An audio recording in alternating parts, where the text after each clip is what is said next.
Subscribe now and press the bell icon. Never miss an update. Hello friends, good afternoon. मैं जितेश गागल आपका इस YouTube channel पे हार्दिक स्वागत करता हूँ।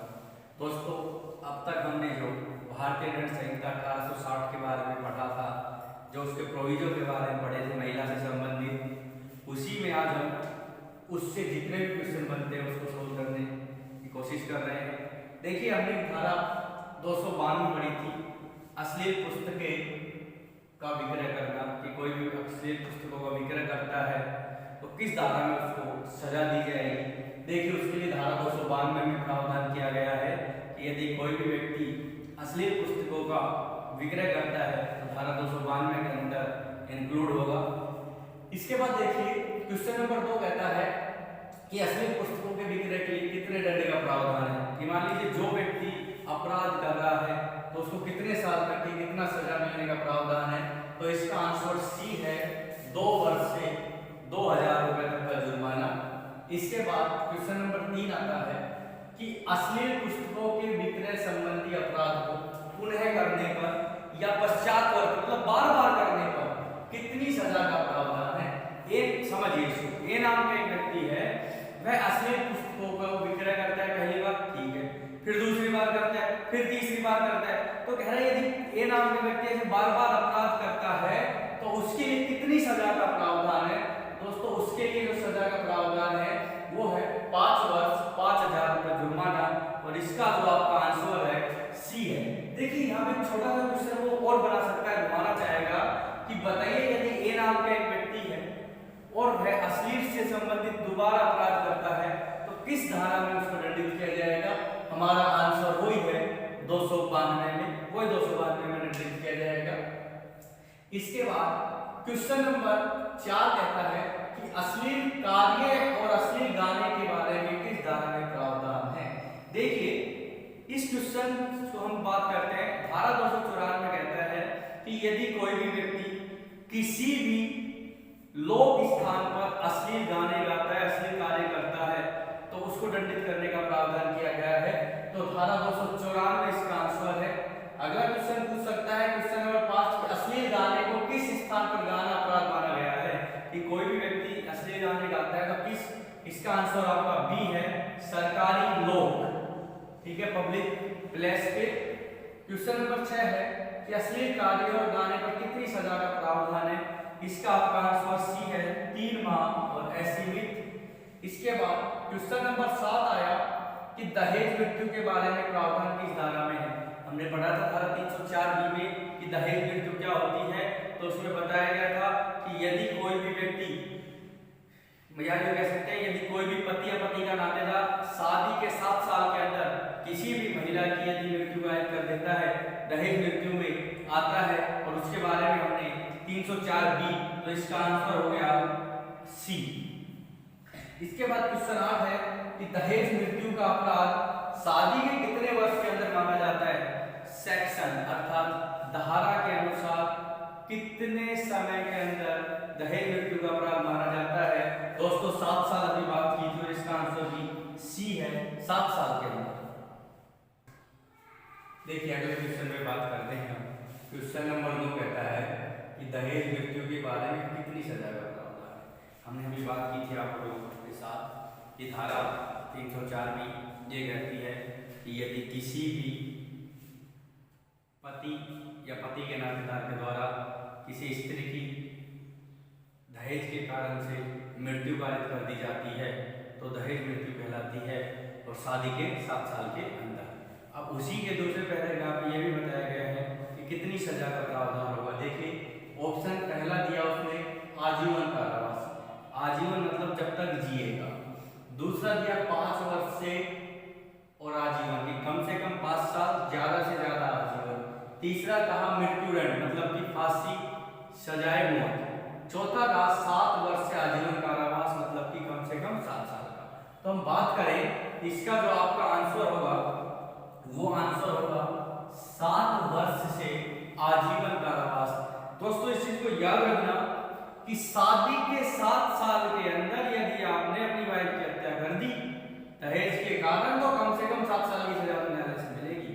लेकिन अधिकतम कितनी हो सकती है, आजीवन कारावास तक की सजा हो सकती है। ठीक है जी। इसके बाद क्वेश्चन नंबर 10 कहता है गर्भपात कार्य करने के बारे में प्रावधान किस धारा में है।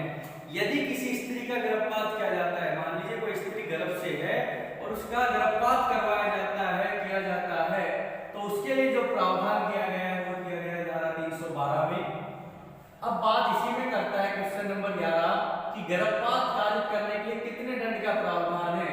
यदि गर्भपात यदि कोई पुरुष करवा ले रहा है, कोई भी करवा रहा है, पुरुष नहीं कोई भी करवा रहा है, तो कितने सजा का प्रावधान है, 3 वर्ष तक की सजा उसको मिलेगी।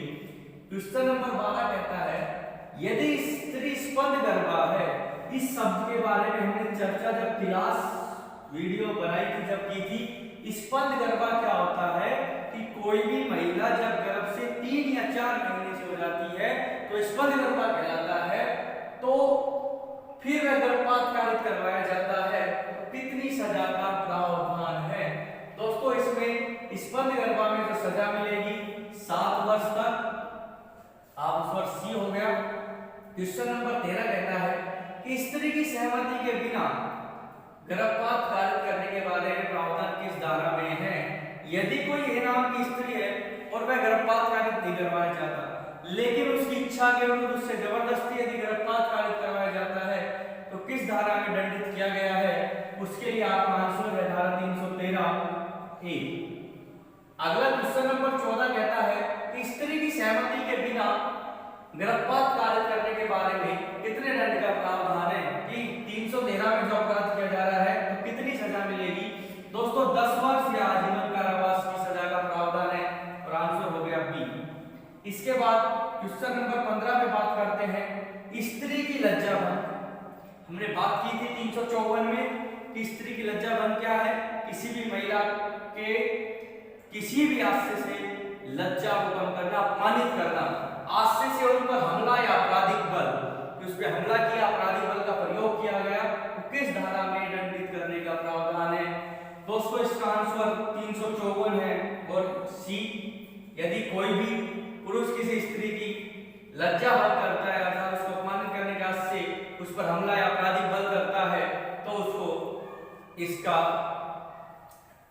क्वेश्चन नंबर 16 स्त्री की लज्जा भंग करने पर कितनी सजा का प्रावधान है।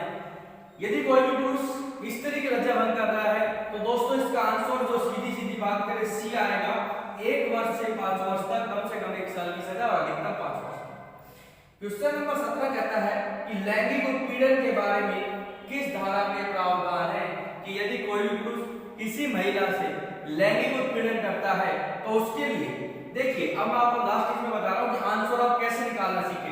हमने बात की 354 स्त्री की लज्जा भंग, चलो भैया ये तो हो ही नहीं सकता। अभी बात हमने पढ़ी लिया 354 घूर के देखना, ये भी नहीं हो सकता। यदि आपके एग्जैक्ट आंसर याद नहीं है, इस तरीके से निकालिए 354 डी पीछा करना, ये भी नहीं हो सकता। आंसर बच गया हमारा 354 ए, सी इसका आंसर।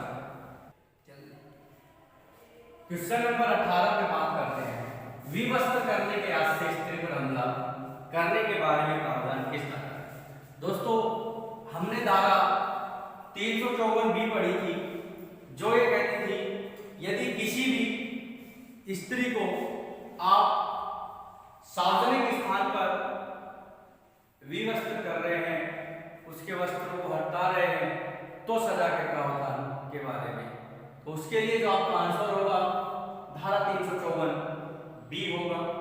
देखिए अगला क्वेश्चन भी इसी से संबंधित है। क्वेश्चन नंबर 19 विवस्त्र से संबंधित अपराध किस स्थान पर किया जाता है। अकॉर्डिंग टू धारा 354 बी, धारा 354 बी के अनुसार सार्वजनिक स्थान पर विवस्त्र का अपराध माना गया है और इसका आंसर आपका हो गया बी।